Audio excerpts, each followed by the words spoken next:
We begin our story with Kale on his journey.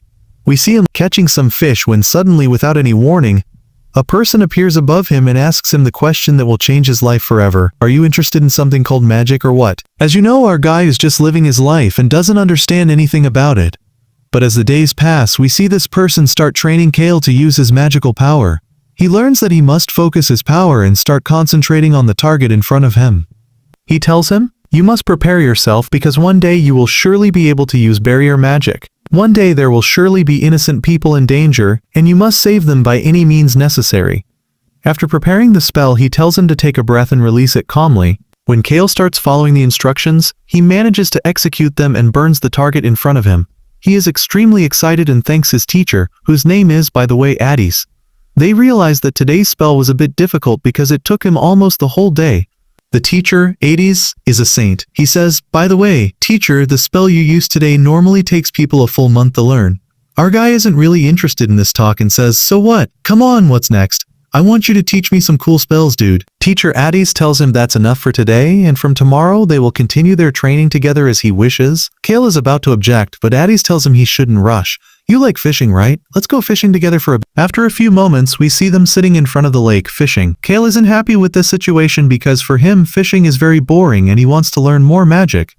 The teacher starts praising him, saying, "You are truly a talented person. During the period I didn't teach you anything, I was sure you would become a great sorcerer in the future."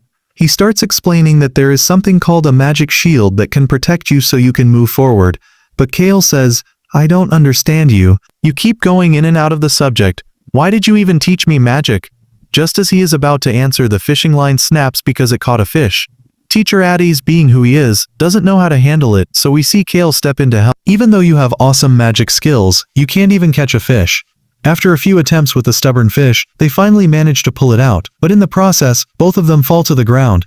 The days pass, and we see Addis begin to teach Kale all the magical spells he can teach him. We see him give him a huge thick book full of spells. So the days pass for them again until the fateful day arrives, the day Kale never imagined he would bid farewell to his teacher. Before leaving, teacher Addis tells him, "Be careful, teacher. If you get the chance to become a royal sorcerer, don't do it." Of course, he doesn't understand why he's saying this and starts asking, "Why did you even teach me magic?" He simply says, "Because it was a debt I owed your mother and it had to be repaid one day." From that moment we see the teacher bidding farewell to his excellent student and deciding to leave him. He walks away.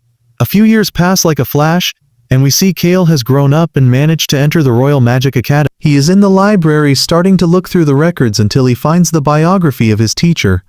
We learn that he graduated first in his entire class. He says, "That's to be expected from my teacher, Jumbodachi." It didn't stop there for him. No, he became an imperial sorcerer, but unfortunately after that he was exiled from the country, and to this day the reason is unknown.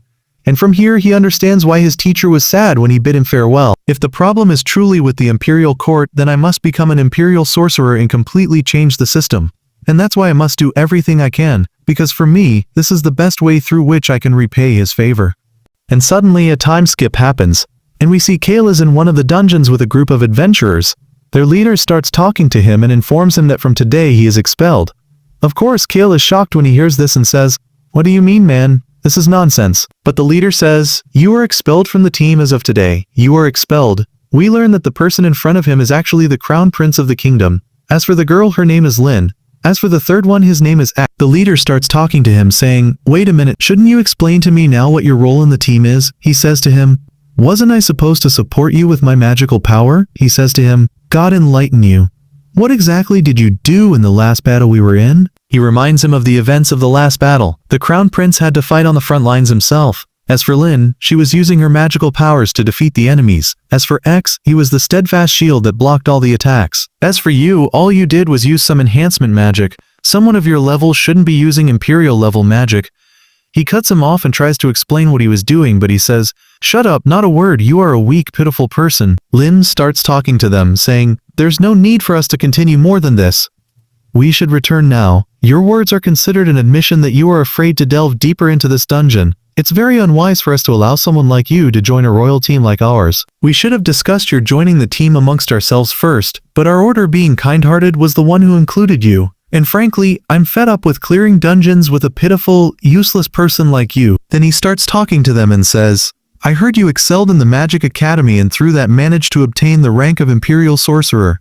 But in the end you are now incapable of doing anything without the help of others. He says to him, calm down, teacher, let's talk calmly with each other. But he says to him, shut up, what is that beside you? Oh right, he says to him, it's nothing, just a dagger. The Crown Prince draws the dagger from him and says, didn't I tell you before that it's not allowed for commoners like you to hold weapons?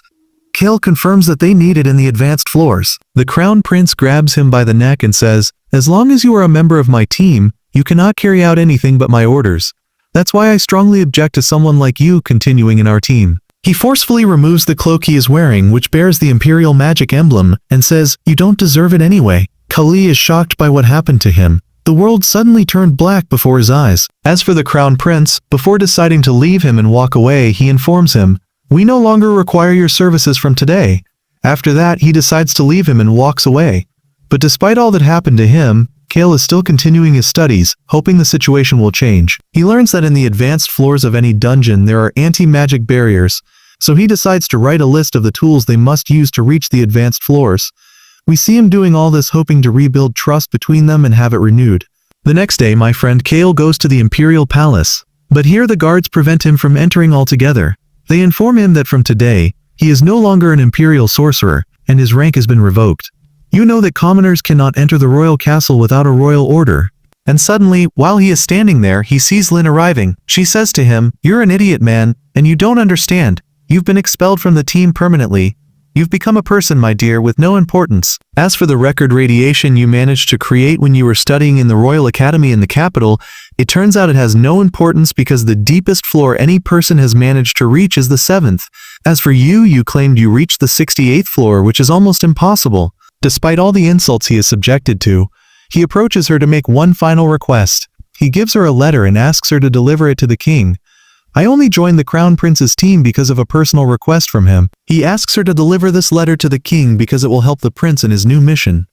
She sees Lin approaching him and taking the letter from him, but she laughs a malicious laugh, and then she tears it up and throws it in his face, saying, what? Stop being naked and wasting time for nothing. She orders the guards to remove him from the place. Of course, Kale, seeing all that happened to him, is shocked and can't believe it. At the end of the day, we see him standing in front of the palace from afar. It's been 4 years since I graduated from the Imperial Academy and did everything I could to try to change the Imperial Court, but unfortunately, I couldn't change it. This makes him feel sad, and he apologizes to his teacher Addis for not being able to keep his promise. While he is standing there lost in thought, he is surprised by a girl calling out to him. The moment he sees this girl, his face shows signs of shock.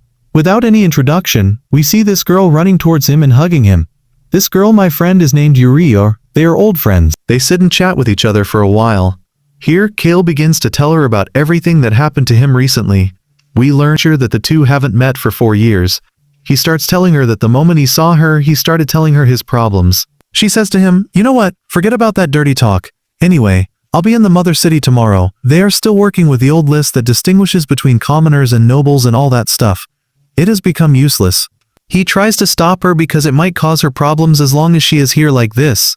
She says, I don't care, by the way, there's no one around us anyway. She says to him, look, even though you've been through a tough time, I am very happy. After that, she starts reminding him of the promise he made to himself 4 years ago to rejoin their team again one day. He says to her, yes, I remember that. She says to him, exactly. That's why I came to the capital today, to bring you back and have you join the team again. Suddenly she stands up, stands and extends her hand to him, offering to enter the dungeon together again. Kale is moved by these words and says to her, by the way, I've become unimportant after losing my position. But she says to him, it doesn't matter. All that dirty talk, what really matters to me, is for you to return to the team. I assure you that all the team members have been waiting for this day impatiently. But in case you wanted to keep your position and return to the Imperial Court, no one among us will stand in your way or prevent you.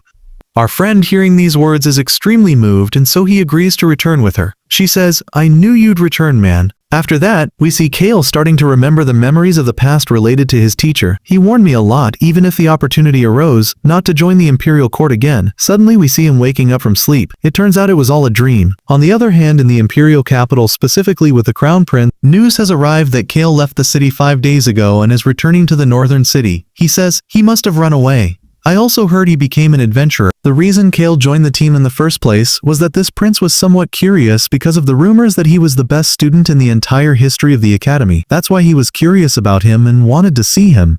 But in the end it turned out that this paper, we learned that they are now planning to enter one of the very dangerous dungeons, of course. So the prince's name spreads everywhere in the world, and we leave them for now and return to Kay. We see he has arrived at the northern city. This city is nicknamed the City of Dungeons because it is full of adventurers and dangerous dungeons. This is the most suitable place for adventurers, and they can do everything they want there. She starts talking to our friend and lets him know they are now working on the western ruins. For you to join our team, the first thing we must do is join the Adventurers Guild. My heart, let me be very excited because their great adventure will start from here. But the moment they enter the Adventurers Guild, the shock awaits them. The employee there informs them that Kay is not allowed to join their team because he doesn't have a license. He starts asking, what is this license you're talking about? They learn that to join the teams he wants to join, one must have surpassed the 30th floor. For anyone to be able to pass that floor, they must have a permit proving they have been an adventurer for at least 2 years. Yura starts talking to the employee saying, wait a minute, wasn't Chris supposed to have reached us and started resolving this issue with you? I'm sure before I left, she told me she would handle this matter herself. The employee confirms to her that Chris did come and told her everything.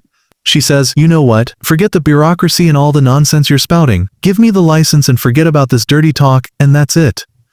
After our friends find out what happened, they are utterly shocked and confirm that it's impossible for them to obtain the license. They leave the Adventurers Guild. The girl starts blaming herself for being stupid. She should have handled the matter herself and not sent an incompetent person like that. She starts talking to him and lets him know that they managed to reach the 52nd floor in the dungeon. Frankly, I can't wait for us to wait 2 years for you to join the team with us. She says to him, it doesn't matter. The most important thing now is that we start from the place we can all start from anew. He says he has no problem with that. Indeed, my friend, we see the two decide to head together to one of the forests. And suddenly they are surrounded from all directions by insects. It's clearly a tricky situation. And suddenly we see Yura starting to showcase one of her magical skills, which makes her very fast, and she easily destroys the first insect. After that, she starts finishing them off one after another, and her speed is something insane. Yura starts talking to Kay, saying, look, I thought this trip would be simple and we could finish it in a few hours. I didn't expect this many monsters to be waiting for us. But Kale says to her, don't worry, I'm sure something happened in the forest, that's why all these insects are in this place. She says to herself, I never expected that the two of us would one day get stuck on the 2nd floor and not be able to get out easily. And so Yura doesn't hold back and activates her defensive magic and starts advancing forward to start finishing off all these insects by herself. But Kale objects and tells her she can't do that. They must cooperate with each other. But she says, there's no need for that talk because until now you haven't been able to regain your full strength. As for me, these insects don't cause me any problems, I'm sure I can handle them easily. And since we are friends, it's my duty to protect you in your time of weakness. Because of this situation, Cole starts remembering his teacher's words when he said, you must use that power of yours to save your friends. And from here he doesn't hold back and approaches breaking all the restrictions he had placed on himself. He starts bombarding these insects with his shots and finishes them off one after another. The moment she sees this, she is extremely excited. The reason for the intensity was that there were a few insects about to attack him, but she intervenes and manages to finish them off in the blink of an eye. Now he has regained his full strength. We see Yura using one of her spells to give Kay the opportunity to use the strongest spell he possesses. Indeed, he manages to cast it, and the barrier after that strikes the entire place, and the remnants of this awesome spell with his unique style allow him to easily defeat all the insects. You thought it was over? You'd be wrong. Suddenly we see a giant worm emerging from underground and is about to swallow this girl, but she manages to hold onto her staff. So, he confirms that the giant worm is the one behind everything that happened. He starts talking to her and asks her to use enhancement magic on herself. As for him, he unleashes his power and uses fire magic, through which he manages to set this giant worm on fire and sends it to the afterlife. Because of this awesome situation with his unique style teacher, they start reminiscing about the past when they managed to reach the 68th floor for the first time. We see the entire team was in trouble and couldn't do anything with him, but then he arrived and used one of his awesome spells as usual with his unique style to be able to deal with this damn dragon. And that's it, my friend. Like, share and subscribe. See you in the next video.